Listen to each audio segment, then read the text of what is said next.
There. Intro completed. So now we move on to our first stop in 65 million years. Our first stop being a good old place in the United States. That looks like a savanna. So the savanna of the United States. Now, if we look now looking at the savanna of the United States, we see a lot of stuff. A fairly amount of stuff. Pink. I hate it. Jesus Christ, get this thing out of here. I hate pink. Die!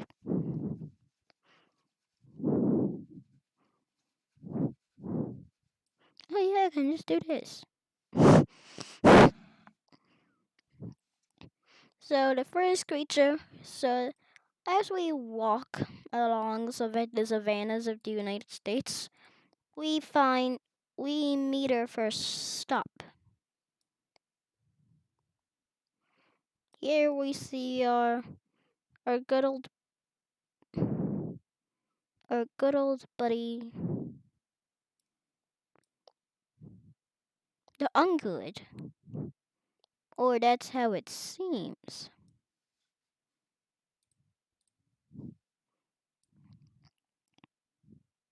As ungulates have actually been long gone. Sorry for all you ungulates fans, all you deer fans, and say, but that's actually been replaced with a very unexpected customer, a mole. Moles have basically moles have taken a wide variety of niches and have made it their way to be the first creature that we ever talk about in this series.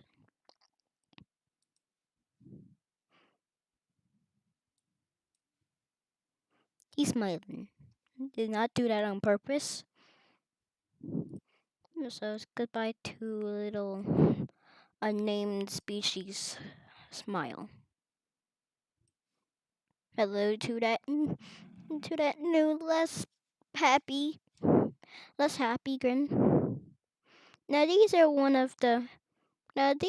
actually one of the few of this group of grazing moles to not really have any signs of a fruit. Did not have a hoof on their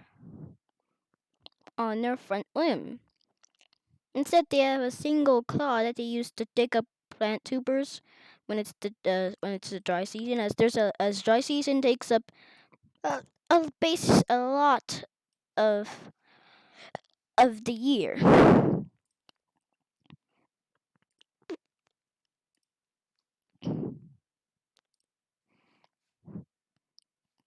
If you're curious, these guys will be keeping the classic gray mole color. That's not anything. It's just that that's the color that these guys will be taking. A simple black mole color.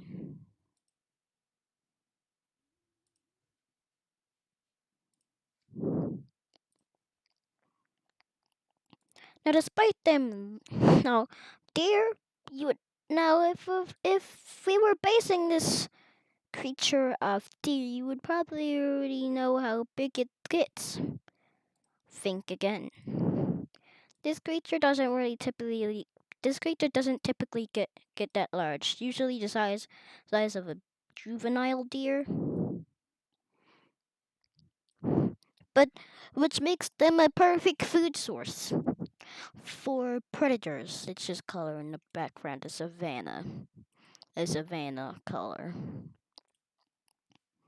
Now I think I'm gonna. This is gonna be the first time where I do scenery, which gives us time to talk about the which gives us time to talk about the next thing.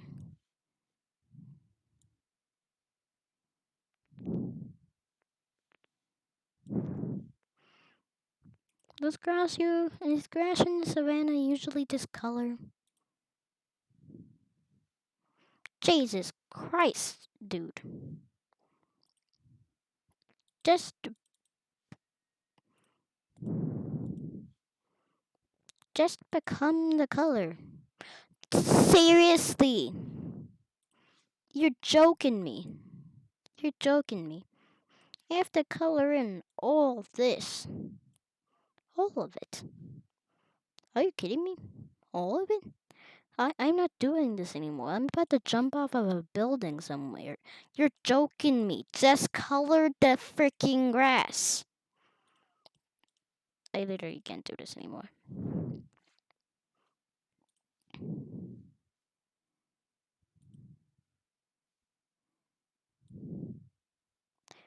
Make sure it's.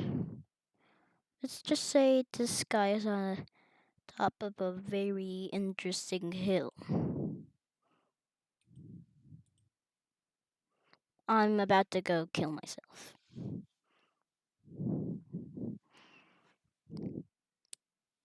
Be normal!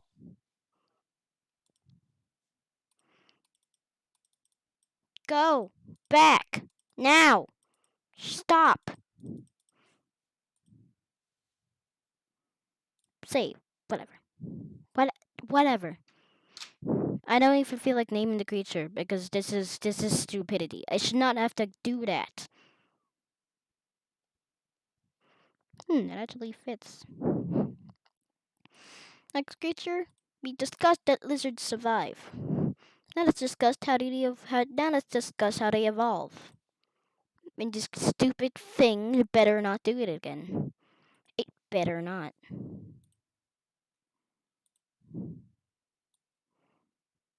So lizards take the typical four-legged scaly. So these guys take the typical four-legged long-tailed scaly guy scaly guy approach to body style and basically so we're actually gonna be talking about how these creatures how we so this guy so this guy right here just happened to happily stumble upon some prey. This guy is a male. Males typically males typically find this males are typically larger than females. Some creatures aren't larger than their females, than the females in the creatures, than the females in the species, some females aren't larger than the males in the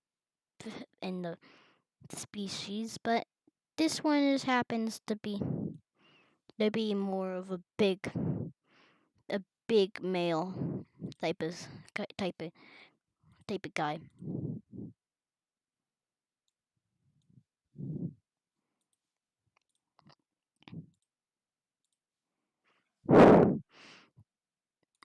Males may want to attract mates, and since they want to attract mates, they may go for they may want to this want sexual dimorphism is when a male and female of a species look a bit different. There's something to distinguish the two. So let's say males have simple little neck frills.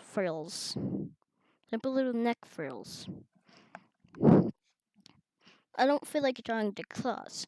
These guys don't really need to pack much size, but they hunt their relatively small prey, but but but they pack a little bit of it.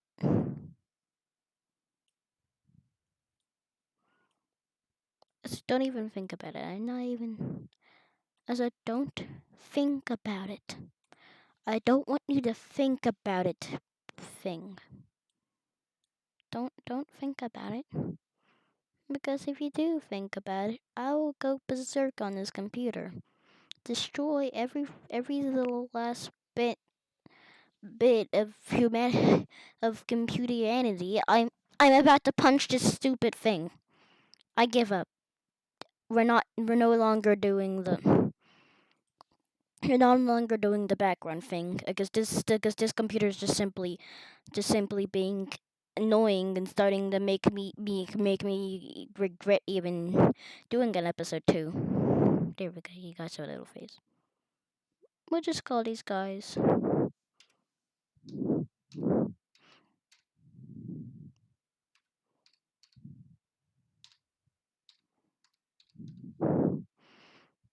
because I can't really say it.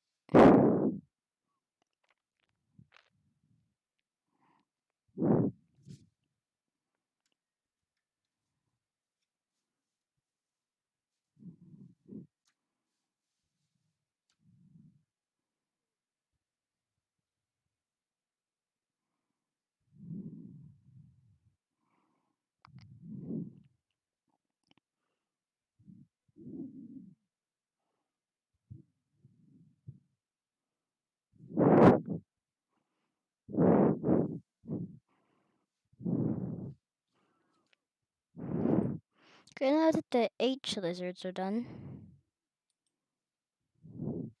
we can get into some birds. Birds of the savannah.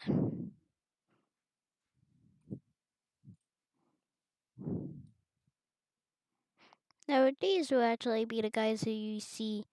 Now these guys are actually guys who you see in you saw in the intro, but fully colored in with official size.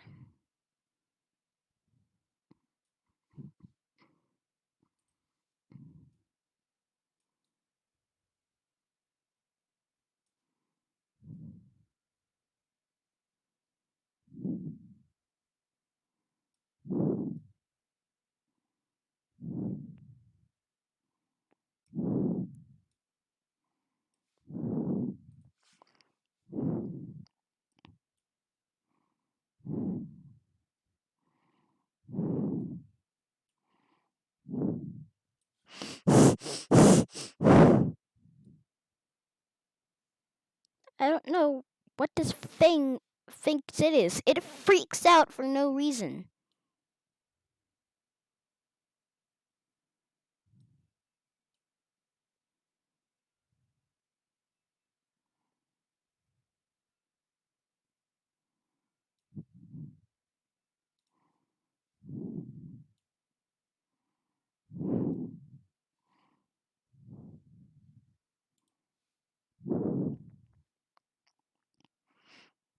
Now this is a female. Females typically are pale brown now, while males have a much more interesting and elaborate sort of like color.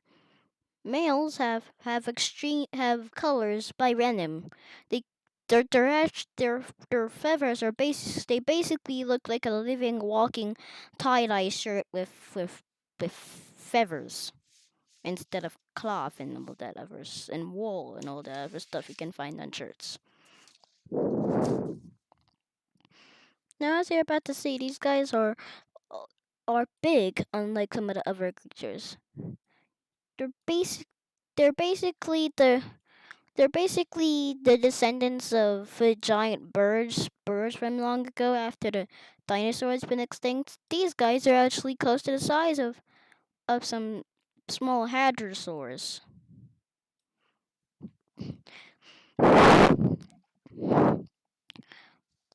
The H lizards may not want to pick a fight with these guys as they live in groups, and they can easily swing down their beaks to impale the lizards. That's why I like making sounds. So here you can see the sounds of these guys.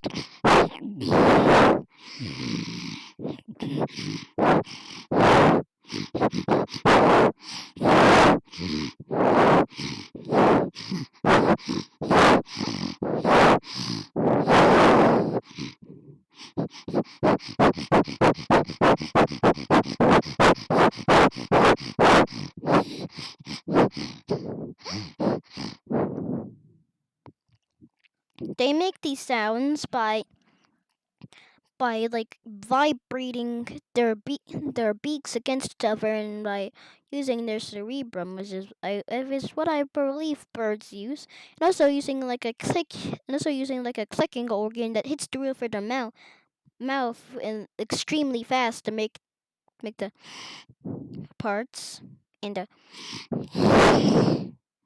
and the parts.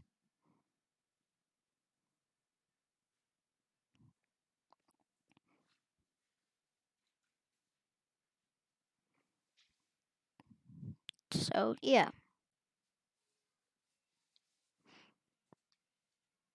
so they're basically giant walking microphones. Yay, giant walking microphones.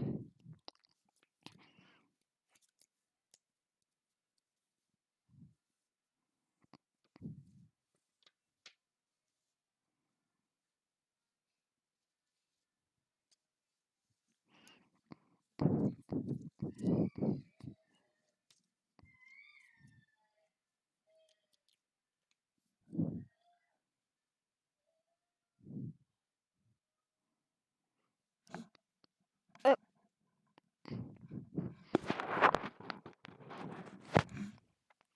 ow. Anyway, so basically, and when they're fretting, they'll swing down to make a. They'll swing down at their prey in the ground, which usually is enough to they impale the H lizards. And just like, and then they'll lift their head up at extreme speeds, swing it down at extreme. So basically, lift their head up and then and then swing it down in like a swipe motion. So basically, like I'm about to show to you.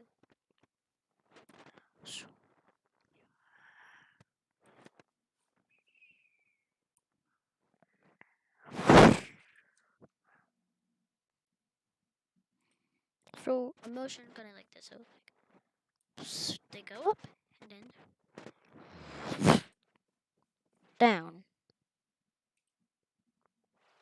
like how storks do it. They lift their head back and then they swipe it down and then they swipe it down, and then when they get at a point, they just go super fast impaling their prey or frets their prey. But these guys, like, but these guys impale frets as they actually feed on mostly grass. I'm not done. I just forgot about the tiny flightless wings on them. Their wings have mostly been reduced to tiny little vestigial structures that males have turned into bright yellow colored thing things. We'll be calling these guys the propipics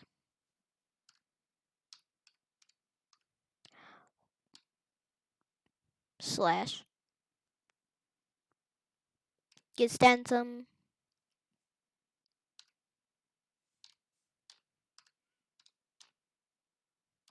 Chiroptics. No, lupium.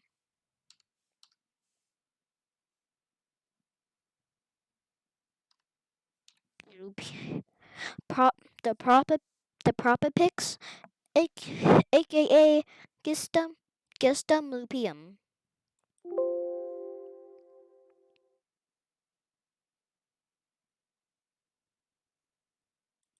What?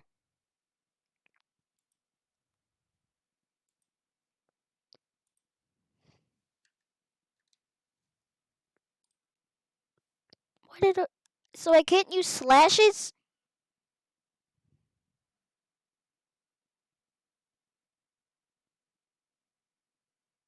So the propopix have been created. Other birds flock the skies. These other birds are descended from the crows. The original crows are dead, but yeah. This is so we spot a male with their both males and females have these oversized feathers. As again, that doesn't really look like a feather.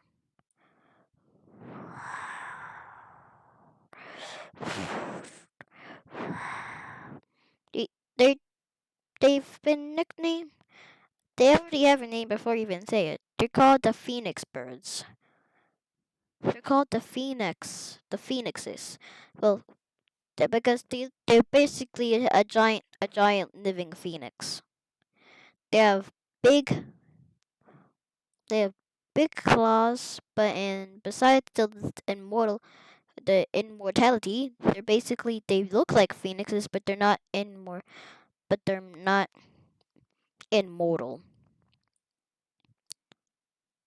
In a sense, though, those wings take up so space, and I don't have enough space to draw some of it. They have relatively small wings.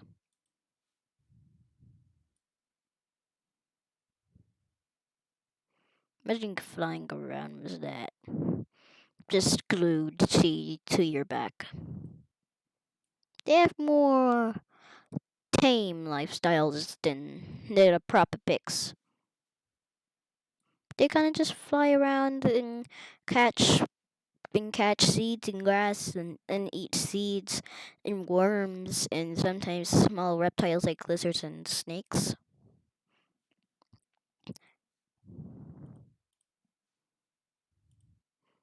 Males have males are the ones who you should actually be calling phoenix birds.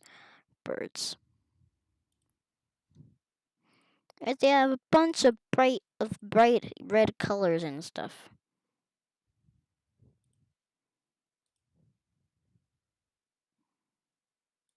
The only part on their body that's remotely tame in coloration is their head with relatively just gray color. It was relatively just grayish and tannish colors throughout the head. No.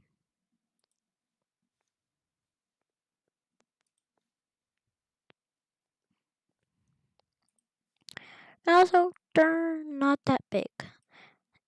In fact, besides that, the tail is not the only thing that makes them big. And if you get rid of the tail, they're basically your average bird that you find outside every day. And as I already said, their name is the phoenix bird.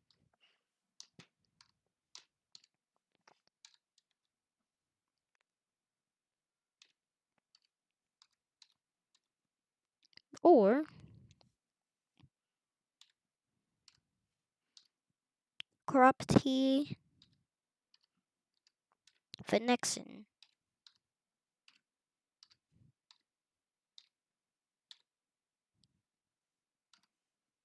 Cropty phoenix, the phoenix bird, aka Cropty phoenixin.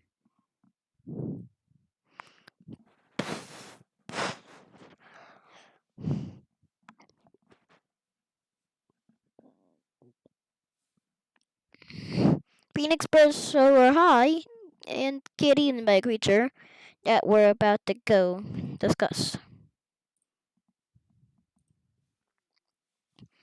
this is yet another bird. We, unlike the phoenix bird, we won't be making it. We won't be drawing it in flight, as I just realized that that's probably the reason we couldn't get a full picture of it. But even though it looks like a flightless bird, it is far from it. It is a bird that soars high up into the sky. They usually hunt males, as the females actually blue, which camouflages them into this blue background.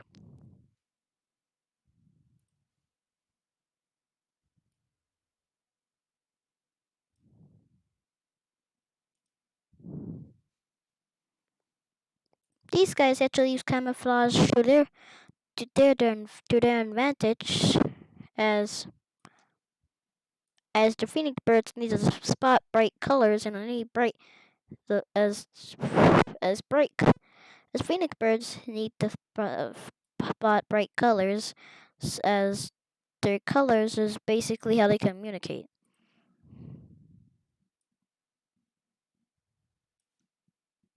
I give up on the lower beak, like on the lower jaw and upper jaw thing.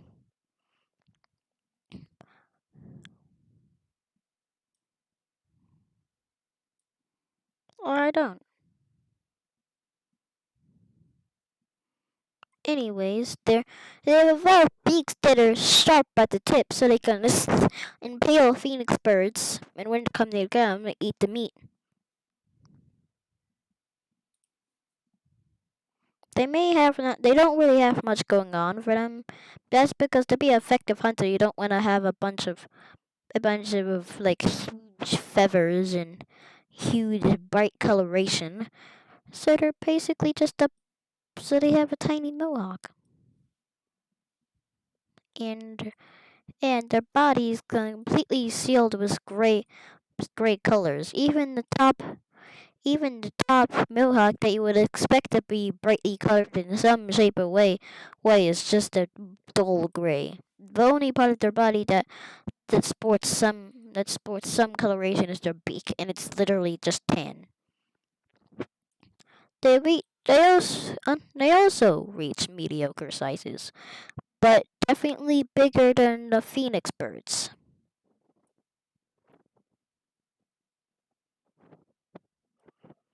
Yo, I just smelled no, that's personal stuff.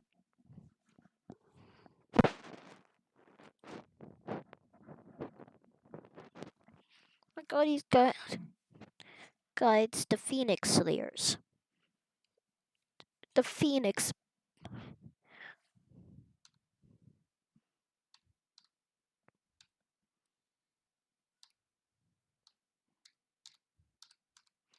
the phoenix slayers. Uh, that. Imagine having a nickname such as this phoenix slayer. That would a phoenix like that. That's one that's one radical name. This thing's literally named the phoenix slayer. While there's things like boobies. It sounds like my. That sounds like the name my mom. It sounds like the nickname my mom gave me.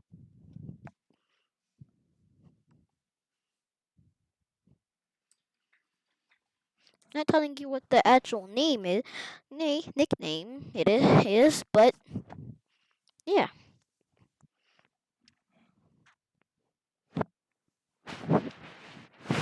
And I don't feel like giving them a song So be happy with the. So be happy with the Phoenix Slayers as a name. With the Phoenix Slayer as a name.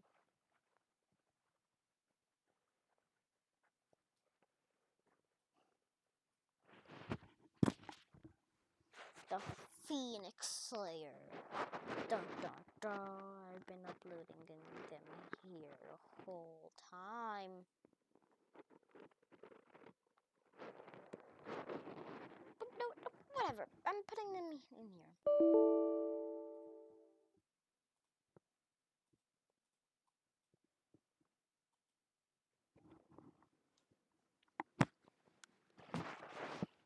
we'll be seeing much more reptiles. Just so you know. This is just a and that's the end of this episode. We'll be checking out. Well, next time we'll be checking out Russia. What's been going on there?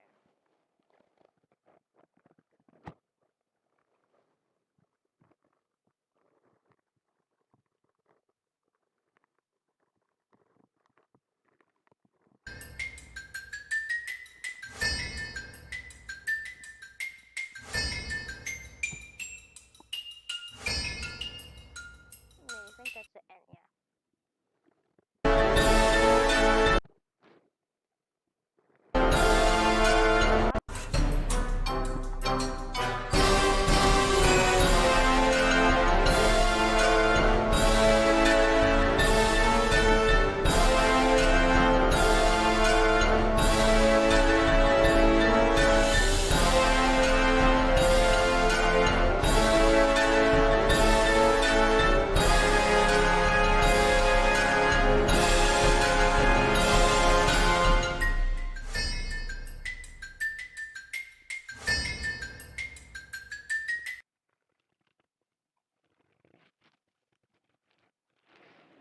Where's you out?